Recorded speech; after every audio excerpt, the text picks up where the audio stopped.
আসসালামু আলাইকুম ভিউয়ার্স, কেমন আছেন সবাই? আশা করি অনেক অনেক ভালো আছেন। আমরা মোবাইল ফোনে কিভাবে টাইপোগ্রাফি করব এবং কোন কোন অ্যাপ্লিকেশনগুলো আমাদের লাগবে সেই টিউটোরিয়ালটি নিয়ে আজকের ভিডিও। চলুন শুরু করি। প্রথমত আমরা মোবাইল ফোনে টাইপোগ্রাফি করতে হলে আমাদের যে অ্যাপ্লিকেশনগুলো দরকার পড়বে সেগুলো হচ্ছে ইনফিনিট পেইন্টার, পিক্সেল ল্যাব। মোটামুটি দুইটি অ্যাপ্লিকেশন হলেই আমরা মোবাইল ফোনে টাইপোগ্রাফি করতে পারবো। এবং আমরা যদি আরও অ্যাডভান্স লেভেলে করতে চাই তারপরে অ্যাডোব ড্র এবং অ্যাডোব ইনডিজাইন এই দুটো অ্যাপ্লিকেশনও রাখতে পারি। ওকে, টাইপোগ্রাফির জন্য আমরা ব্যাকগ্রাউন্ড কোথা থেকে কালেক্ট করব সেটা হচ্ছে ইনফিনিট পিন্টারেস্ট যে অ্যাপ্লিকেশনটি, সেখান থেকে আপনারা ব্যাকগ্রাউন্ড ডাউনলোড করতে পারবেন। ফার্স্ট অফ অল আমরা ইনফিনিট পেইন্টার অ্যাপ্লিকেশনটি প্লে স্টোরে পেয়ে যাব এবং সেখান থেকে ডাউনলোড করে অ্যাপ্লিকেশনটি ওপেন করব। ওপেন করার পর এখান থেকে আপনারা নিউতে ক্লিক করবেন। ওকে, নিউতে ক্লিক করার পর এখানে ক্যানভাস সাইজটা আপনারা এটা দিয়ে রাখতে পারেন অথবা আপনাদের ইচ্ছে মতো করতে পারেন, সমস্যা নেই। তারপর আমরা ক্রিয়েট করলাম। ওকে, ক্রিয়েট করার পর এখান থেকে আপনারা এটা হচ্ছে এডিট মেনু, এটা হচ্ছে লেয়ার, এটা হচ্ছে 3 ডট আইকন মেনু, আর এটা হচ্ছে ব্রাশ প্যানেল। ওকে, তো আমরা এডিট মেনু থেকে আমরা এখান থেকে যদি বাঁদিকে একটু সফট করি তাহলে আমরা গ্রিড অপশনটি পেয়ে যাব। আমরা প্রথমত গ্রিড অপশনটি ওপেন করে দিব। অন করে দেওয়ার পর গ্রিড অপশন এখান থেকে আমরা সেটিং থেকে সোয়াপ যে অপশনটা আছে এটা অফ করে দিব। এখানে লাল রেড মার্ক করা থাকবে, আপনারা সেটা অফ করে দিবেন। ওকে, আমরা অফ করে দিলাম। ওকে, এখন আপনারা এই লেয়ার প্যানেল থেকে আপনারা নতুন একটি লেয়ার নেবেন এবং ব্রাশ প্যানেল থেকে আপনারা ব্রাশ সিলেক্ট করবেন। ওকে, ব্রাশ সিলেক্ট করার পর ক্ষেত্রে আপনারা যে কোনো ব্রাশ সিলেক্ট করতে পারেন। তো আমি আমার এই ব্রাশটি সিলেক্ট করলাম, ক্যালিগ্রাফি থেকে মার্কার থেকে এই ব্রাশটি সিলেক্ট করলাম। ওকে, এখন এটা হচ্ছে ব্রাশের সাইজ আর এটা হচ্ছে ব্রাশের কালার, আর বাকিগুলো দরকার পড়বে না। ব্রাশের সাইজটা আমরা 24 রয়েছে সেটাই রাখবো এবং কালারটা আমরা রেড কালার করে দিব। ওকে ওকে, এখন কাজ শেষ। এখন আমরা লেখাটা শুরু করব। ওকে, প্রথমত আপনারা লিখতে গেলে হয়তো বা লেখাটা খারাপ হবে বা ভালো লাগবে না, বারবার চেষ্টা করবেন তাহলেই হয়ে যাবে। ধরুন আমি একটি লেখা লিখছি কিন্তু লেখাটা আমার পছন্দ মতো হয়নি, সেক্ষেত্রে আমরা এই ব্যাক স্পেস আইকনটাতে ক্লিক করে আমরা লেখাটা মুছে ফেলতে পারবো। ওকে ওকে, এখন আমরা লিখি, আপনারা দেখুন।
ওকে, মোটামুটি আমি একটি লেখা লিখেছি, যদিও লেখাটা ভালো হয়নি।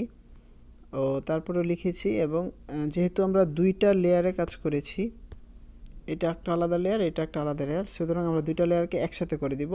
একসাথে করার জন্য আমরা এখানে একটি ট্যাপ করব। ট্যাপ করার পর এখানটাতে মার্জ অপশনটাতে ক্লিক করব। ওকে, মার্জ অপশনটাতে ক্লিক করলে দুইটা লেয়ার একসাথে হয়ে যাবে, এবং আমরা চাইলে এখান থেকে এডিট অপশনটা থেকে আমরা এই লেখাটাকে বড় ছোট করতে পারবো, যেমন ট্রান্সফর্ম। ওকে, ট্রান্সফর্মে ক্লিক করার পর এখান থেকে আমরা লেখাটাকে বড় ছোট করে নিতে পারবো। ওকে, এখন আরও অনেক অপশন রয়েছে, সেগুলো আমি দেখাচ্ছি না। আপনারা সেগুলো আস্তে আস্তে পেয়ে যাবেন, নিজে নিজে চেষ্টা করলেও পাবেন। যদি কোনো সমস্যা পড়েন তাহলে আমাকে নক দিবেন, সমস্যা নেই, আমি সব বলে দিব। তো আপাতত যেগুলো দরকার সেগুলোই দেখাচ্ছি। এখন আমরা লেখাটাকে সেভ করব। সেভ করার জন্য আমরা এই 3 ডট আইকনটাতে ক্লিক করব। ক্লিক করার পর এক্সপোর্ট অপশনটাতে ক্লিক করব। ওকে, ক্লিক করার পর এখানে ব্যাকগ্রাউন্ডটা অফ করে দিব এবং ফরম্যাটটা পিএনজি ফরম্যাটে রাখবো। ওকে, সেভ করলাম। ওকে, এখন আমরা পিক্সেল ল্যাব অ্যাপ্লিকেশনটি ওপেন করব। ওকে, এখান থেকে নিউ টেক্সটটা ডিলিট করে দিব এবং এখান থেকে একটা ব্যাকগ্রাউন্ড সিলেক্ট করব। ওকে, ওকে, আমি একটি ব্যাকগ্রাউন্ড সিলেক্ট করছি। ওকে, আমি এটাই সিলেক্ট করলাম, ব্যাকগ্রাউন্ড। ওকে, এখন আমি লেখাটাকে ইম্পোর্ট করব। ওকে, লেখাটা ইম্পোর্ট হয়ে গেলে এখন আমরা লেখাটার কালারটা চেঞ্জ করে দিব। যেহেতু রেড কালারটা এখানে মানাচ্ছে না, আমি ব্ল্যাক কালার করে দিলাম। তারপর স্ট্রোক কালার দিয়ে দিব।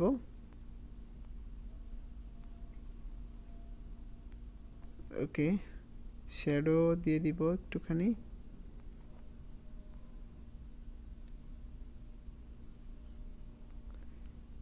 যেহেতু ব্ল্যাক কালারের সাথে শ্যাডোটা মানাচ্ছে না, এই জন্য আমরা কালারটা চেঞ্জ করে দিব। হোয়াইট কালার দিলাম, স্ট্রোক কালারটা আমরা ব্ল্যাক কালার দিব। ওকে, হোয়াইট কালারটাও মানাচ্ছে না, আমরা কালারটা চেঞ্জ করে অন্য কোনো কালার দিতে পারি। আপনাদের পছন্দ মতো আপনারা যে কালার পছন্দ করেন সেগুলো দিতে পারেন।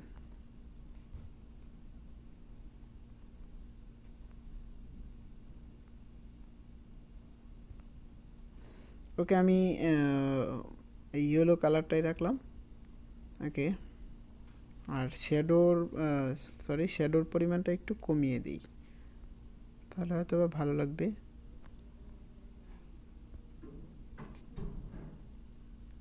ওকে, স্ট্রোক কালারটাও একটু 3-তে দিই। কালারটা একটু ডিপ কালার করতে পারলে ভালো হবে হয়তোবা।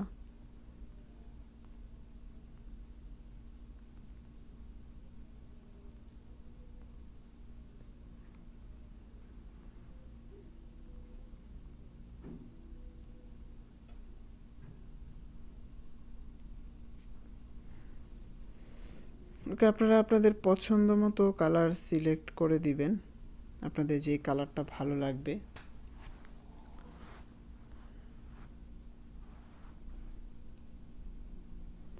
আমি এটাই সিলেক্ট করলাম। হয়তোবা লেখাটা একটু আবছা আবছা লাগছে, কিন্তু ব্যাকগ্রাউন্ডের সাথে এটা মিল আছে। ওকে, এখন আপনারা আপনাদের সিগনেচারটা অ্যাড করতে পারেন। সেক্ষেত্রে আবার ইম্পোর্টে ক্লিক করব। ক্লিক করার পরে আপনারা যেই ফাইলে বা ফোল্ডারে আপনারা সিগনেচারটা রয়েছে সেই ফোল্ডার থেকে আপনারা সিগনেচারটা নিয়ে নেবেন, ইম্পোর্ট করে নেবেন।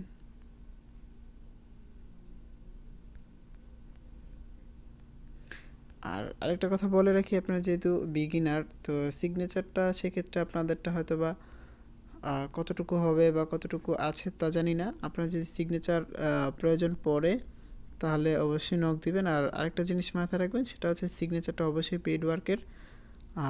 অন্তত পক্ষে কেউ চেষ্টা করবেন না কোনো পেইড ওয়ার্কগুলো ফ্রিতে নেওয়ার জন্য। ওকে, মোটামুটি কাজ শেষ। এখন আমরা এটাকে এক্সপোর্ট করব। ওকে, এক্সপোর্ট করার জন্য থ্রি ডট মেনুটাতে ক্লিক করব। ক্লিক করার পর এক্সপোর্ট ইমেজ এটাতে ক্লিক করব। ওকে, ক্লিক করার পর এখান থেকে ডিফল্টটা কেটে আমরা আলট্রা করে দিব। ওকে, আলট্রা সেভ টু গ্যালারি। এখন আমাদের কাজ শেষ। এখন আমরা দেখব ছবিটা কীরকম দেখাচ্ছে। ওকে, এই হচ্ছে ছবিটা। তো কেমন লাগছে আপনারা কমেন্টে জানাবেন, এবং আপনারা আরও কী ধরনের কাজ চাচ্ছেন, মানে কোন কোন জিনিসগুলো জানতে চাচ্ছেন সেগুলো কমেন্টে জানাবেন, অথবা আমাকে আমার পার্সোনাল আইডিতে নক দিতে পারেন। ধন্যবাদ ভিডিওটি দেখার জন্য। সবাই অনেক অনেক ভালো থাকবেন, অনেক অনেক সুস্থ থাকবেন, এই কামনা এই প্রত্যাশায় আজকের মতো আল্লাহ হাফেজ।